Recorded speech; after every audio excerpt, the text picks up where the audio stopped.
We're so glad you tuned in today. The following program is brought to you by our friends and partners of Grace and Truth. God so loved the world that he gave us his son. Be diligent in doing the work of the Lord with the gifts that he has anointed you to have. You have all the faith that you will ever need in order to fulfill God's plan. How to get rid of unbelief is studying the Word of God, building your faith up.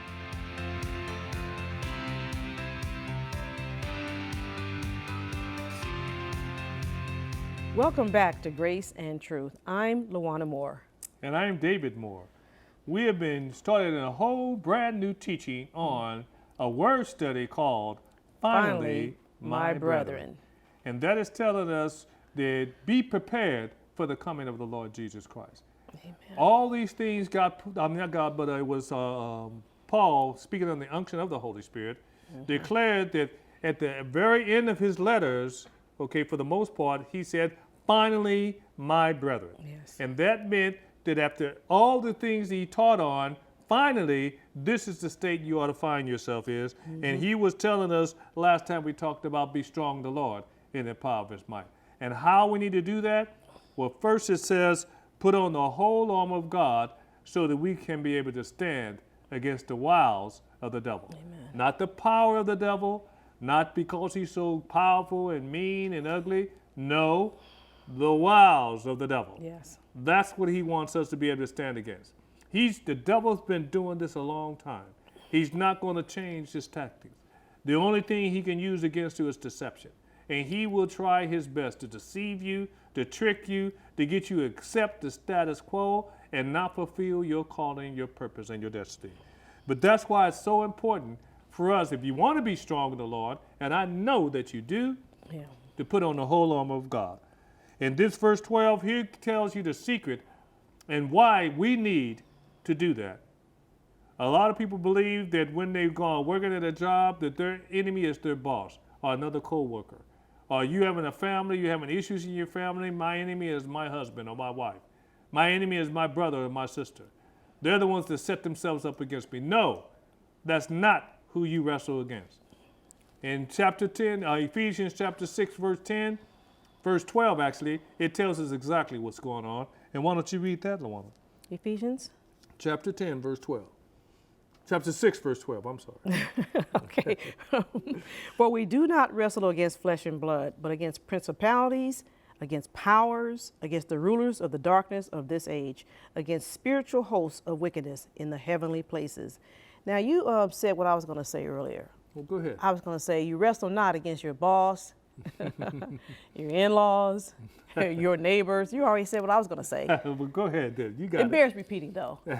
So we wrestle not against flesh and blood. So don't think that mankind is your enemy. Satan himself is your enemy. He comes only but to kill, steal, and destroy.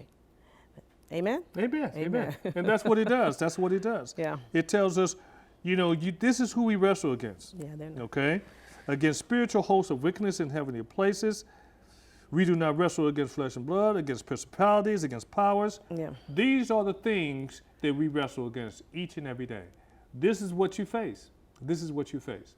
It is not your dog or your cat or the neighbor down the street. Your true enemy wants to remain unseen and hidden. That's right. But thanks be to God, we have the victory over them all. Our Savior has paid a high price to give you this victory. Amen. And then it tells us in verse 13, he repeats what he says in verse 11. It says, therefore, when you see therefore, you need to know what it's there for. Therefore, take up the whole armor of God that you may be able to withstand in the evil day, and having done all, to stand. Verse 14, it says, stand therefore, having girded your waist with truth, having put on the breastplate of righteousness. Now, we're not going to get into the armor of God yet.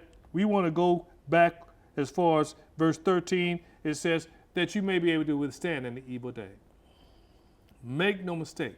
If you haven't had the evil day, it's coming. It's coming, yeah. It's coming. The evil day is coming. Okay? Some of you already experienced the evil day. But if you haven't experienced it, it's coming.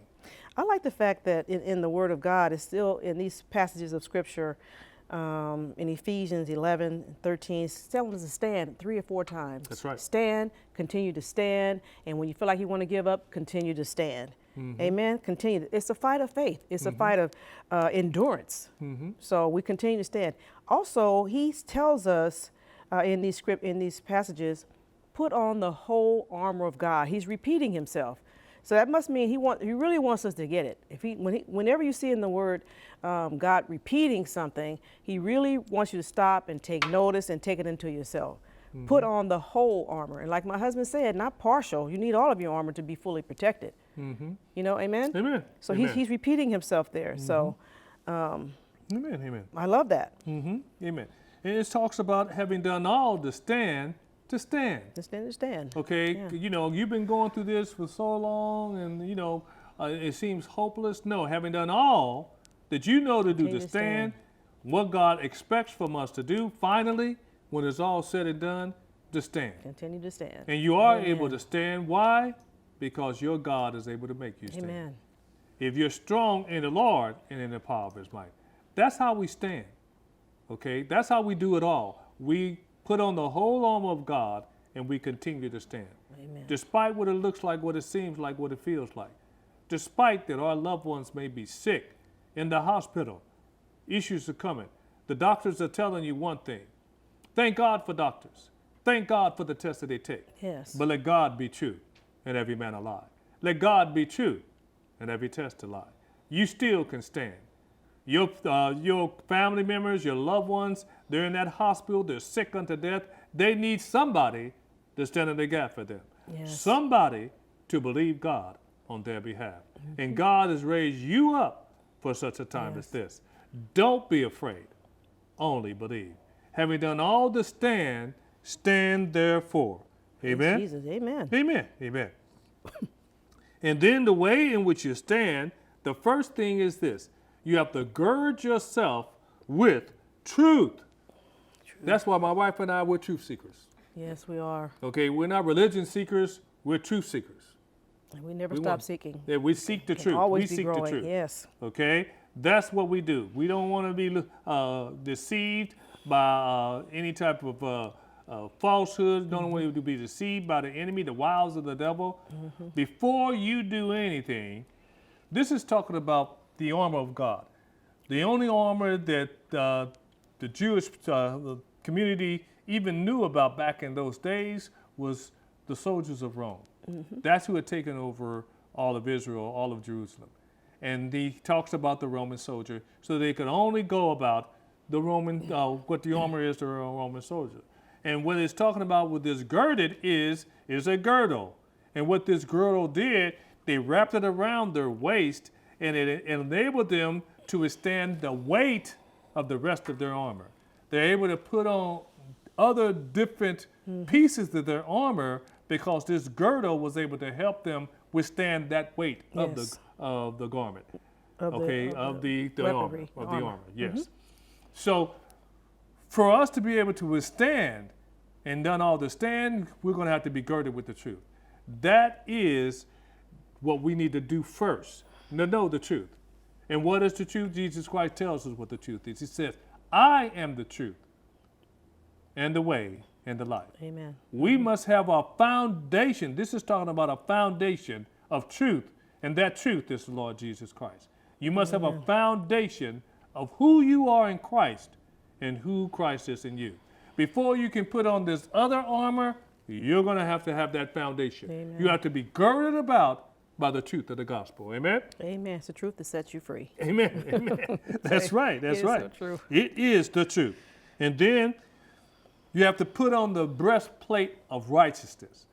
Righteousness, we looked that up, and it means right standing with God. Right standing with God. Righteousness means that you're in God's kingdom. You're in God's family. You have right standing with God.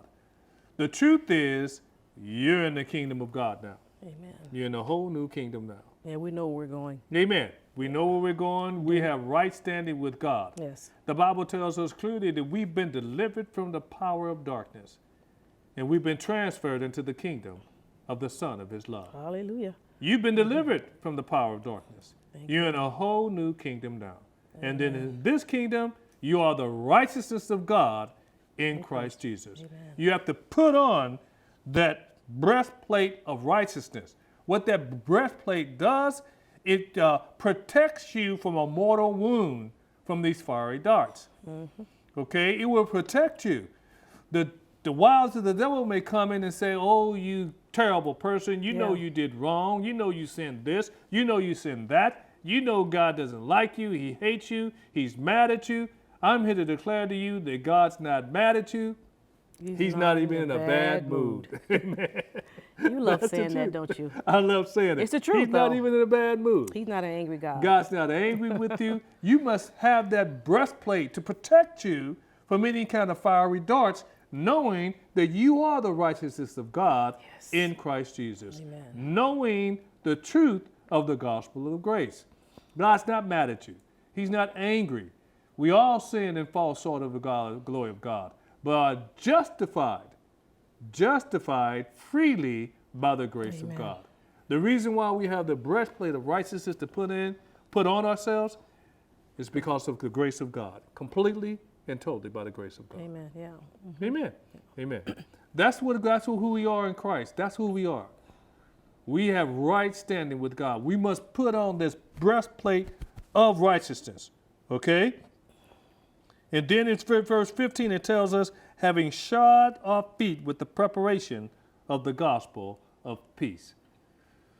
That means that you must prepare yourself for this gospel of peace. There's no sense in going out into the world if you're not prepared for it. Yeah. There's no sense in you sending your kids to out there to play and they're not prepared for the snowstorm. That doesn't make any kind of sense. Okay? You must get them prepared for what they're about to face. You must ready them. If they're in school, you send them to school, they must have the discipline to go in there, and when the teacher tells them to sit down and be quiet, that they will sit down and be quiet because you have prepared them beforehand for school. Amen? Yeah. And preparation time is never wasted time, in terms of being prepared for these last days. The Bible does encourage us to study to show ourselves approved, rightly dividing the word of truth. So as we're sharing these truths with you, it's important for you to continue to grow in the things of God, keep renewing your mind, study to show yourself approved, rightly dividing the word of truth. Never wasted time. Preparation is never wasted time. It's never wasted time. It's preparation. And this is what it's telling us to do. God says what he means, and he means what he says. He's telling us to prepare ourselves with the gospel of truth. Yes. Another word is this. You must be prepared to give an answer if people ask you about the faith that you have. Yes. Are you prepared to do that? If someone asking you why you believe, do you believe in this Jesus thing? What do you think about that? Yeah. You must be prepared to let them know what you believe and say it in a way of truth, to be truthful to them. Okay? Let them know the way of truth. You must be prepared for the gospel of peace, to let them know that God's not mad. He's not even in a bad mood. The gospel of peace is this. God has made peace with this entire world through his son, the Lord Jesus Christ. He had enmity toward the world. The world was against God because of the sin of Adam. Through Adam all die, through Christ all be made alive. God made peace through the cross of Calvary with you. Okay? So he's not mad at you. He's not even in a bad mood. He has made peace with you. Okay? So this is what God wants us to do. Put on that footwear so you can go out there and teach the peace of God. Amen. We got so much we want to share with you. It won't come to next week. Just know, grace and truth came through the Lord Jesus Christ, and we'll see you next week. Bye-bye. God bless. Thank you for watching. We hope you were blessed by today's teaching. If you would like prayer or have questions about the ministry, we would love to hear from you. Email us at graceandtruthtv@gmail.com or mail to P.O. Box 80482, Simpsonville, South Carolina 29680. The vision of this ministry is to reach people with the gospel of grace, to make a difference, change lives. You can be a part of what God is doing. Would you consider becoming one of our partners? Donate today, and may God bless you.